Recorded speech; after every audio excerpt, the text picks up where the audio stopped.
Welcome to the Programming Electronics Academy podcast. Join us every other week as we explore how everyday people are creating extraordinary things in the world. Find us online at programmingelectronics.com. Hello, this is Michael with Programming Electronics Academy. I hope you're doing fantastic. Thanks a ton for joining me this week.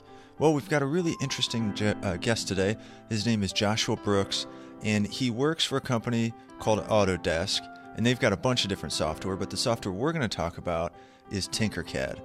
And TinkerCAD is an online 3D design program. It's kind of used specifically for 3D printing. But it also has a software simulation side where you can kind of create circuits and run them and test them. You can throw an Arduino into the circuit and you can actually test it with the code right there on TinkerCAD. It's really kind of a neat concept.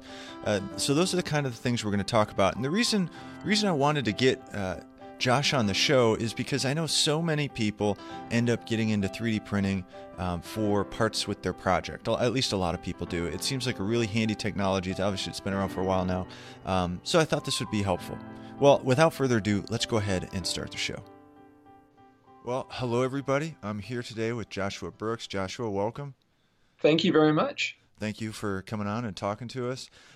Joshua works at Autodesk, and they've got this really cool program called TinkerCAD, and it's this simple online 3D design, and it's this 3D printing app, and hopefully we're going to learn all about it today. And the reason I wanted to kind of reach out here is because I know that so many people are finding 3D printing, especially as it goes along with Arduino projects, so helpful. So that's kind of the angle we're at here. Joshua, before we kind of start talking about TinkerCAD, I was wondering if you could tell us a little bit about your background and how you ended up working with TinkerCAD. Sure. So I went to school for actually electrical engineering. Decided that I was really interested in electronics, and that was where I wanted to go. And then somehow ended up, as life, is unexpected, I ended up doing software. My very first job out of college was actually with Autodesk. This is my second time working for them, and I was hired onto the AutoCAD team.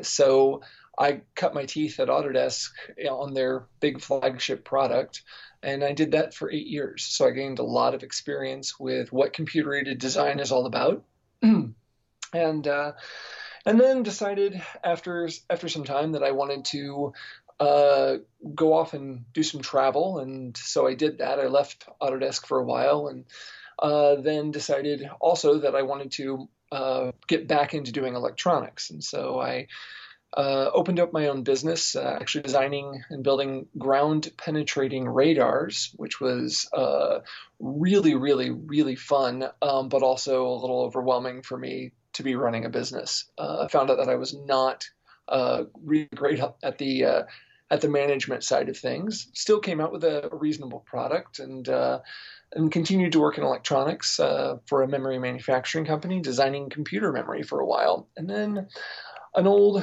colleague of mine had pointed out that Autodesk had expanded into a lot more of the maker kind of space of things, and he thought it was kind of right up my alley, and I took a look and I found a job opening on the Autodesk Circuits team. That was an online program for designing and simulating electronics, and I thought that sounded really cool. So I came back to Autodesk doing that, and then at some point in the not so distant past, the simulation portion of that actually got rolled into TinkerCAD, and so I got pulled along with the product I was working on into TinkerCAD. And so just to let everybody know, or the listeners here know, TinkerCAD is not just for 3D design.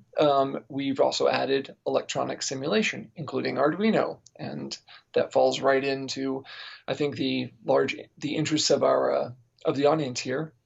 And so there's now an electronic simulator in TinkerCAD where you can go and put down resistors, capacitors, logic devices, and also Arduino, and connect them up with virtual wires and break all the things that you want to because they don't cost anything. And write your Arduino code, debug it, and all that right there. So that's how I got pulled in to working on TinkerCAD. Wow, that's fantastic. I've already learned a lot of stuff about TinkerCAD that I didn't know. Ground penetrating radar. That sounds so sweet. I don't, I'm sure there's Yep. lots of uses for it. That sounds pretty interesting. Yeah, thanks. Yeah, it was very interesting, but way too much work. I can imagine. I got to tell you, this is going to show you a little bit how ignorant I am here. But just so Autodesk, they're a company and they make software for 3D, for kind of like you said, AutoCAD was one of them, and that is computer aided design, like you mentioned. It's basically professional design of shapes and stuff for manufacturing in different industries. Is that about right? Or So yeah, absolutely. I mean, there's a lot of focus on that. Autodesk creates generally across the board products doing for computer design of real world uh, things. So, for example, AutoCAD originated with architecture. It's also been expanded to do things along the lines of civil engineering and that kind of thing as well. But then we've got design programs for movies and TV for doing animation and sketching, electronics, 3D design. There's a huge gamut of products that Autodesk designs, and it's really all about creating the tools so that our users can design whatever they want for the real world. okay, I see. And so TinkerCAD was kind of along that line. Then it's just maybe abstracting some of the higher level stuff into things that are just a little more user friendly for somebody who needs to make an enclosure, say for example, for an electronics project Yeah, something along that line. yeah. TinkerCAD it's a free web-based tool, so there's nothing to install, and it's really designed for people who have really not had a whole lot of exposure to 3D design, specifically for 3D printing. But we also have professionals using it. So it's kind of our help people get a foot in the door program. That's one of its key points there. And so we try to approach everything as simply as possible for 3D design and for electronics. That's nice. That sounds a little bit like Arduino's approach, I feel like, to their integrated development environment. It's just really, streamlined and straightforward. You can get stuff done, but, there's not a bazillion other things trying to pull on your attention. Right, exactly.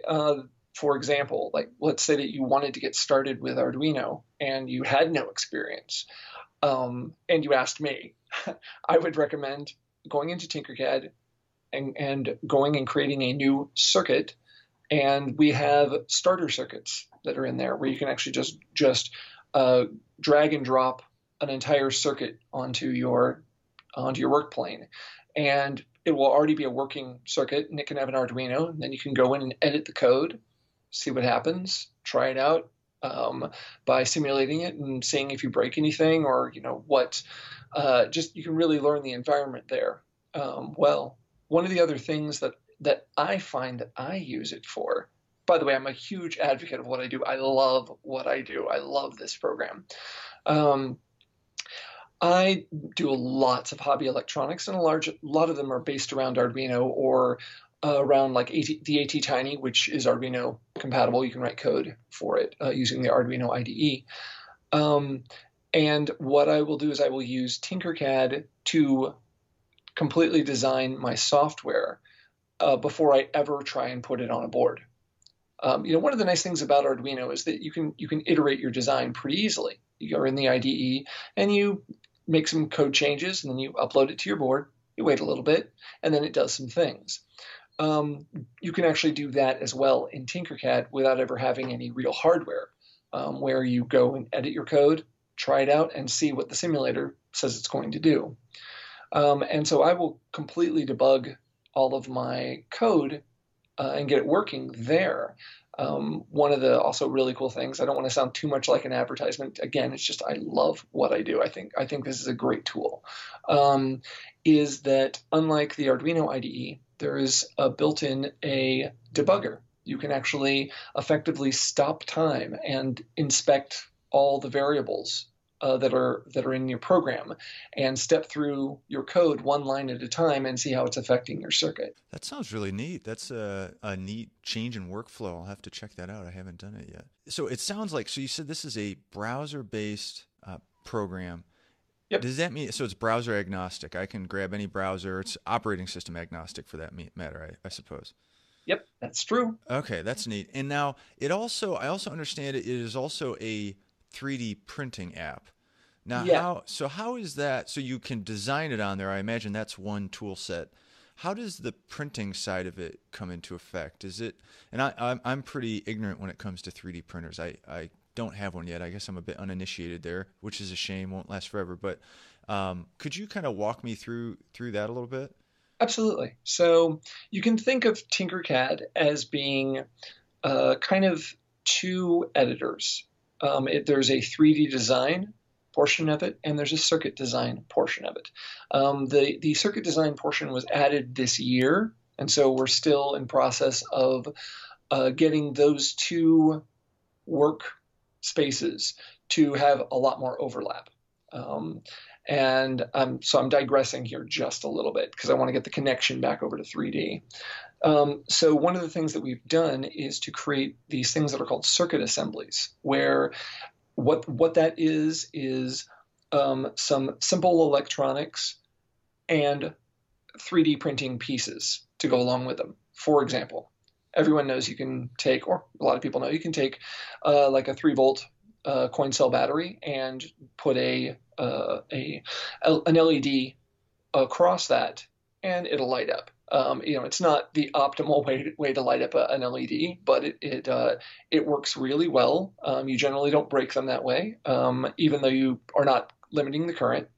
And so since that is something that gets done so often, we went ahead and created a 3D printable holder for both that coin cell and the LED. And then that can be, so if you're in the 3D design portion of TinkerCAD, you can pull in a circuit assembly for this. And let's say you wanted to embed that in some other design. Like, for example, you want to make, I don't know, an animal with a light up nose. You could take that portion and stick it where the nose goes and within your design. And then when you go to print that, you've now got the space to put those electronics already really well designed for you. So I wanted to bridge that gap from electronics over to 3D design, and now we can just talk about 3D design. So within the 3D editor for TinkerCAD, you can pretty much design whatever you want based on you can start off with things like cubes and spheres and cylinders and so forth, and then adjust those however you want, and then add them and subtract them together. And what I mean by that is if you take two objects and have them overlapping, you can then group them and combine them, and now they're one object. Now let's say that you wanted to make a housing for an Arduino project. What you could do is take a box, solid box, and then subtract out another box. So you take a box that defines the space that the Arduino is going to take up, and you actually turn that into what is a whole. If we were thinking of this mathematically, that would just be a negative. And when you combine a solid positive with a negative whole, you subtract out that whole from that positive. And so you've then just made a place for your Arduino to go. I hope that made sense in words. Yeah, no, it does. So kind of like the idea of having, and when you say box, I'm imagining like a three-dimensional rectangle or cube. Right. Okay, great. All right. And then you're making the space for the enclosure in there, making the space for whatever stuff you want to put in there. Right. And so one of the things sorry, I'm going to interject here real quick. Along with the circuit assemblies, we're putting in a whole or the space that's already needed specifically for an Arduino, so that you have access to the header pins, and you have places for the mounting holes as well. So that's actually effectively a primitive object in TinkerCAD, where you can just say, hey, here, I want a cavity for my Arduino. Nice. So it's almost like its own, and I know circuit. You had a word for it there, the circuit assembly. Okay. Yeah. Wow, that's really neat. I love this circuit assembly idea. Are there a lot of them? Is it something that it almost sounds it almost sounds like kind of like a little parts library almost. Is it things that you're making, or is it things that the community is kind of contributing? At this point, it's things that we are making. We're going to expand it out to the community. But right now, we're going through and finding, because again, this is all relatively new. Like I said, the circuits portion got added in this year, so we're really ramping that up right now. So the circuit assemblies that we have right now are largely based upon how integrating the most commonly used electronics with their 3D printed counterparts. So, for example, taking a vibration motor to make something vibrate or move. Make yourself a what are that goes called hex bugs. The little vibration brush guys that will walk around on solid surfaces, things like that, and putting in simple motors to do things. Yeah, right now we've only got a handful of circuit assemblies, but that's constantly being added to. And I'm just trying to wrap my head around what it would like the workflow would be. So I open up this program, I open up TinkerCAD program, let's say specifically the 3D modeling portion of it on my web browser. And I imagine I've got some buttons on the right, some tools, and then kind of like this work plane. And am I essentially just like selecting shapes and kind of pulling them over onto the work frame and then manipulating them with other tools? Is that kind of how it's going? Yeah, kind of. So when you grab your objects, your cylinders, your cubes, all those kind of things, you can go and grab them and drag them onto your work plane, and then it's very, very easy to go in and make. Everything starts off at a default size, but it's really easy to adjust the size and position of everything. And again, we've looked at getting the tools for manipulating those objects to be as simple as possible. There are programs like, well, again, AutoCAD is one where the options can be a little overwhelming. There are so many things that you can do to manipulate objects there.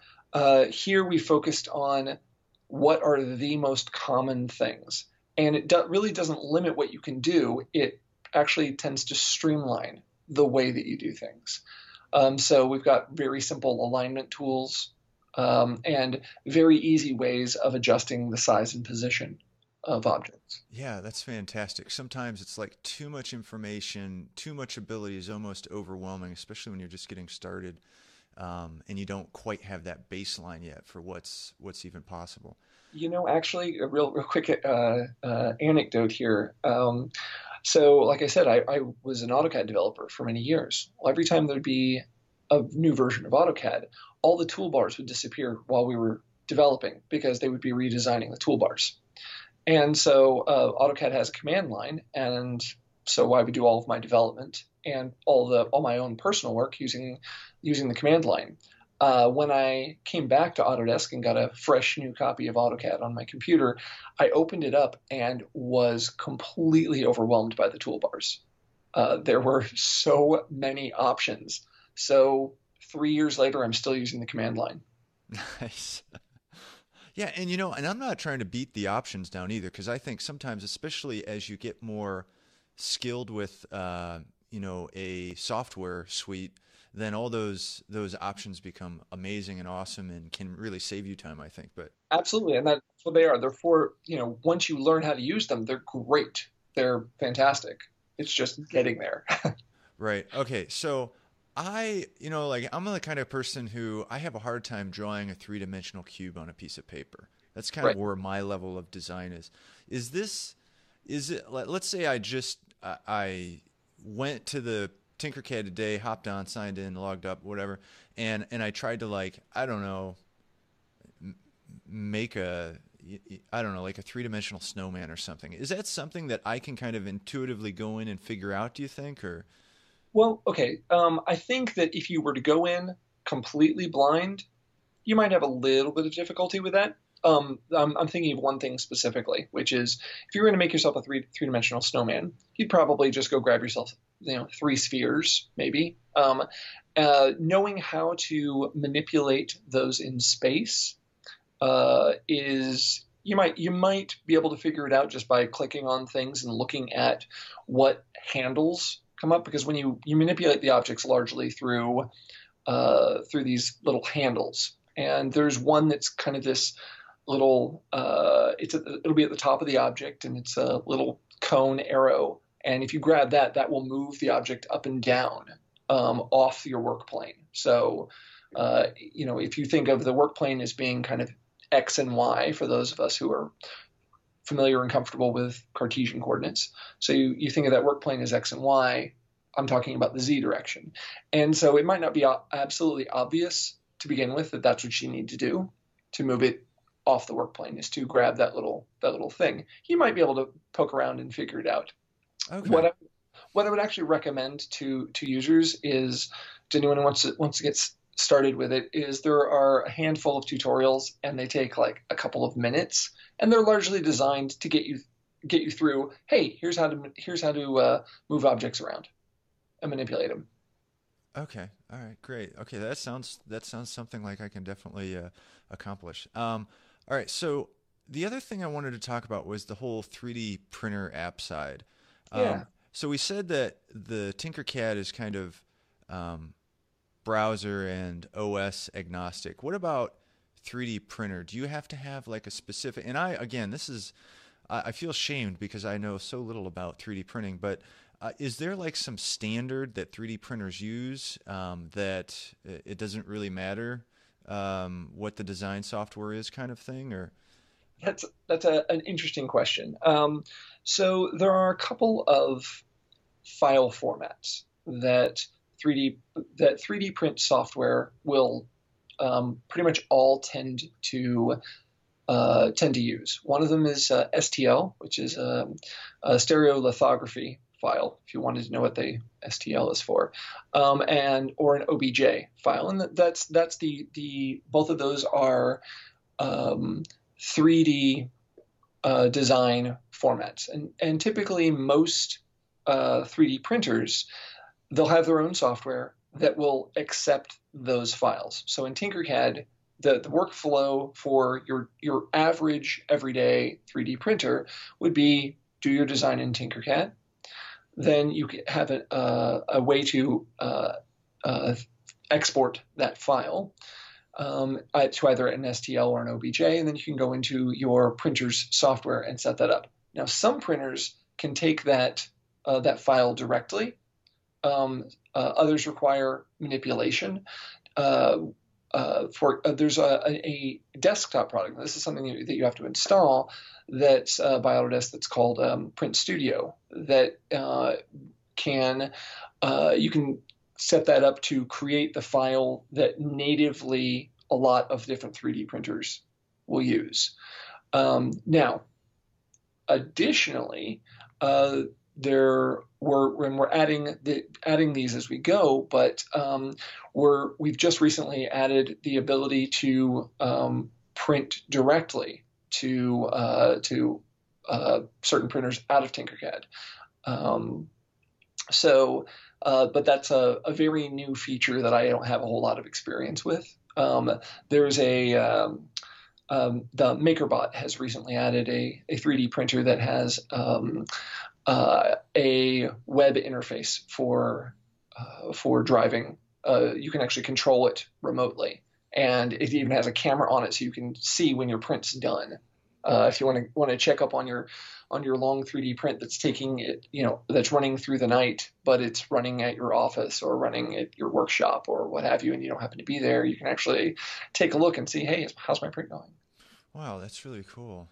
Yeah. That's handy, and I can see where that would be, like these kind of like upload design from TinkerCAD or something like that feature in different 3D printers. That's a neat idea. Or print to XYZ 3D printer. That would be cool. Are there controls in TinkerCAD that you can set so that you're not designing something that you can't actually print with your 3D printer? Well, so here's the workflow for how I do things. And also I'm actually not. I have experience, but I'm like I said, I'm more on the circuit side of things. But here's my general workflow for 3D printing things is every 3D printer will have what is known as a bed size. This is the printable space that the printer can handle. And so if you're designing for a specific printer, you can find out what that bed size is, and you can go into the work plane grid settings in TinkerCAD and set your grid, that visible work plane that you're working on, to be the same size as your printer bed, so that as long as I fit my object within this space, I can print it.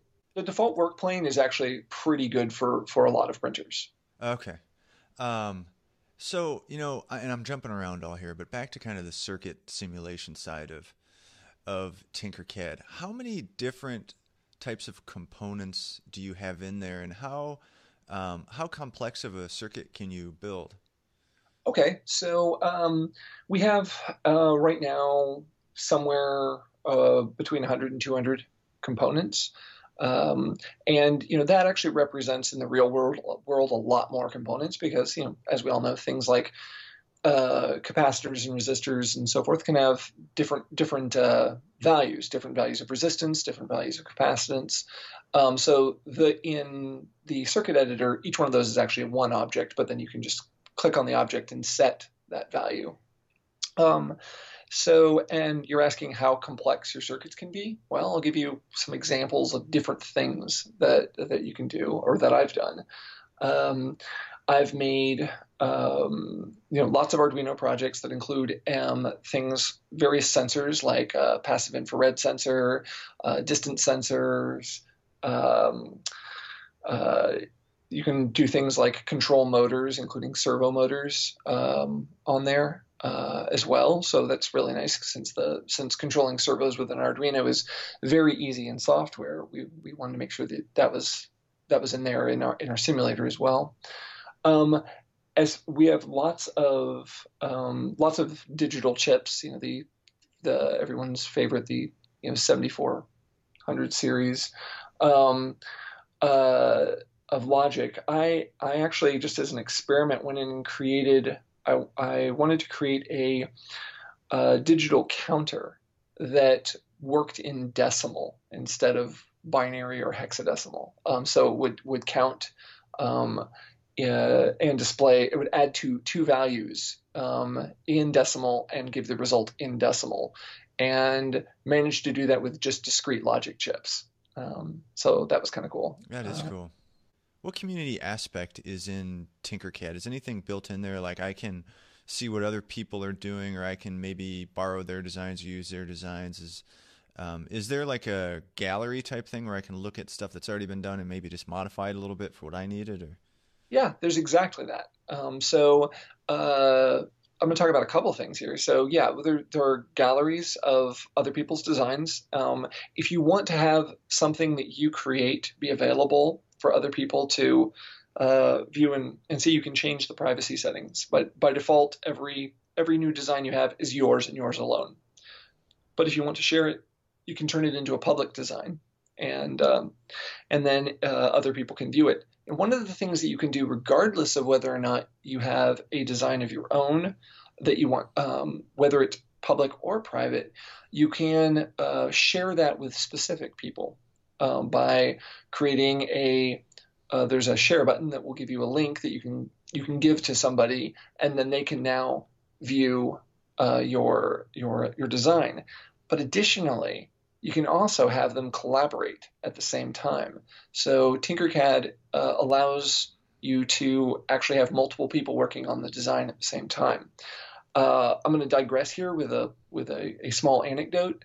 Recently, I taught a 2-week design boot camp for the Interact project, which is a nonprofit focusing on teaching design to underserved youth.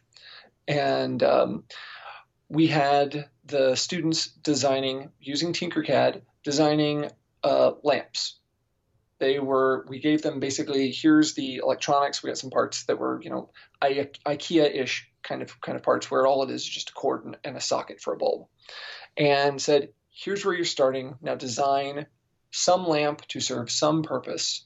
And we had opened up using TinkerCAD and Fusion. Fusion is the more professional version, or it is a professional 3D design tool. But it turns out that pretty much all the students were really happy with TinkerCAD and decided to stay there. And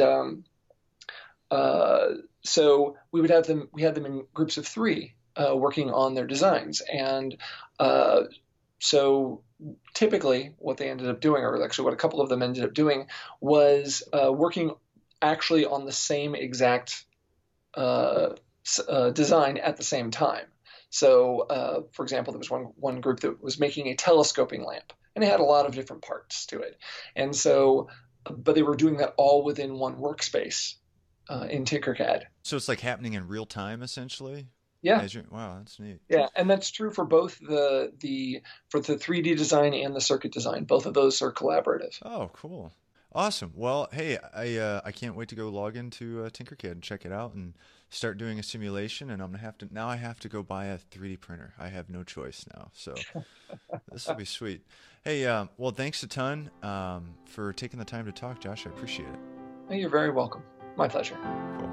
Well, I hope you enjoyed that talk with Joshua as much as I did. I'm still thinking about ground penetrating radar. That sounds pretty sweet. But TinkerCAD, wow, that's pretty neat. Definitely worth checking it out, setting up an account and seeing how it goes. I can't wait to kind of get started myself with it.